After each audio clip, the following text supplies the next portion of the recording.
We just received fascinating intel from the Jeep market research team, and if we're reading between the lines, this might just be the biggest shakeup in Jeep truck history.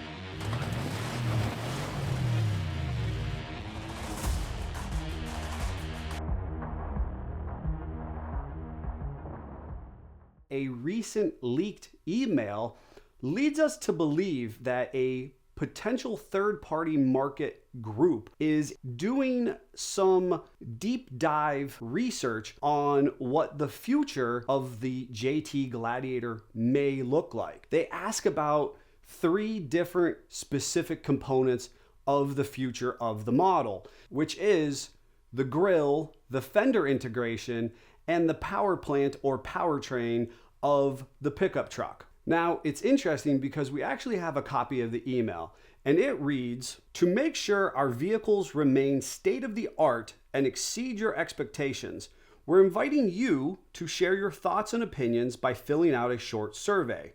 Your feedback is especially important to our engineers, designers, and planners, as it will support important decisions on future vehicle and service development." I think this is a really cool survey and maybe a brief glimpse of what the future design of the JT Gladiator pickup may look like. Now, it says for the next generation Gladiator, would you prefer the design to have styling cues from the Wrangler, as it currently is, or styling cues from the vintage Gladiators? Then the survey goes on to ask if participants would like to see non-integrated fenders like today's Gladiator or integrated fenders similar to vintage Gladiators. I would choose to integrate styling cues from the vintage Gladiator pickup truck offerings, specifically the Rhino grille with integrated fenders. My specific interest is in seeing an authentically full-size truck offering. I would like to see the truck stand out from the current JT Gladiator offering, which gets its rugged good looks from its kindred spirit, the Wrangler platform. Now, that's a pretty common thing if you were to look at the Scrambler and the CJ7, the Comanche, and the Cherokee. I want to see the JT Gladiator look like the Wrangler, but in this survey, since I want a full-size, a potentially even 1-ton Jeep pickup truck, I want it to stand out, and so therefore I'm going to choose the most iconic full-size Jeep grille, in my opinion, the Rhino grille, with integrated fenders and in fact kind of a wide flare option. And finally, the third question is about the different powertrain options that the truck could have in the future. And it lists a couple different 3.6 V6 options, automatic and manual, a couple 2.0 high performance engines, both automatic, one which we could only assume is an e-torque variation, which has massive horsepower and torque gains by comparison to its V6 counterpart. And finally, an option of the 6.4 or 392 Hemi V8, which obviously has the most torque and the most horsepower, but the least in fuel economy. While the survey boasts a lot of cool numbers when it comes to torque and horsepower and 0 to 60 speeds, I'm personally going to default to a diesel or the 6.4 V8 option that allows the model to compete with other full-size product offerings. Throughout Jeep pickup truck production, we always see this kind of interesting give and take. Realistically, the first authentically full-size pickup truck was released in the year 1962 for the 1963 model pickup truck. Now, that was badged as a Jeep Gladiator, and it was released while the Willys pickup truck was still very much a viable market option. At that time, in 1962 and 63, you could go to a dealership and reasonably, side by side, you would have the Willys pickup truck and a Jeep Gladiator full-size pickup truck on the lot together. Now, I think this is important to mention because Jeep is also known for about a 5, 6, 7 year model shift. I think we could infer that in the future, we may see an authentic half-ton, three-quarter-ton, or even a 1-ton truck offered through the Jeep brand. Obviously, I will mention that I am biased in wanting that to be the case. With that said, I do love the Jeep Gladiator for what it is. There is some specific market research to say why Stellantis might be fishing in the broad consumer market to see what the future of their truck line would be. The sales of the modern day JT Gladiator pickup truck peaked in 2021. Since then, the sales have steadily decreased to a kind of pitiful under 50,000 units sold in 2024. Now, this is interesting because within the broader truck market, most trucks fall into roughly 3 categories: compact, midsize, and full size. Right now, the Jeep Gladiator is a relative standout in the midsize market because of its rugged suspension, solid axles, the ability to strip the doors and top off and experience the freedom of the open air experience.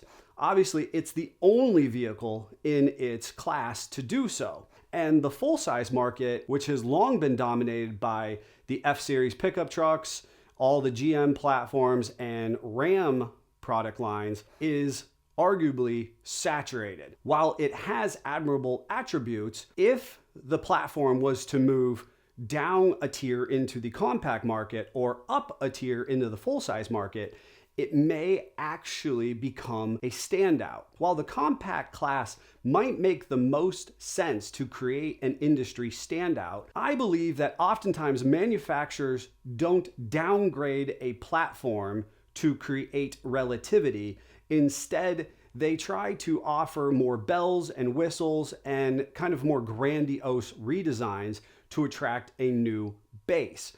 Once they have established that larger kind of flagship product offering, they then might water it down and offer something that is more economical. But first, they want to create this standout product. So I think that it is fair to say that with the release of the 5.7 Hemi going back into production, Stellantis' ownership of the Ram truck line, and this weird what is the identity of the JT Gladiator, it's not out of the question that a half-ton or three-quarter-ton product offering could make sense for the future of the brand. Now again, this could be my bias or my desire to see this type of product be made available, but it's not out of the question because the brand as a whole has made 1-ton and bigger trucks in the past. As our current market trends have moved from V8s to EV to this middle ground where we now find ourselves, it's not exactly out of the question. Now, the thing that the survey does not address any type of frame, suspension, or axle offerings. So one could additionally just say that the market survey is specifically about aesthetics and kind of cool features that people might like to see. For a moment, as a Jeep truck enthusiast, I am going to have to default to the once bitten, twice shy mantra. Because following 1992, when the Jeep Comanche pickup truck, which was in the compact truck class, was disbanded, I waited nearly 30 years for another truck alternative to be released by Jeep. Now, the Gladiator relaunch was awesome, and I'm glad that I got to experience it firsthand.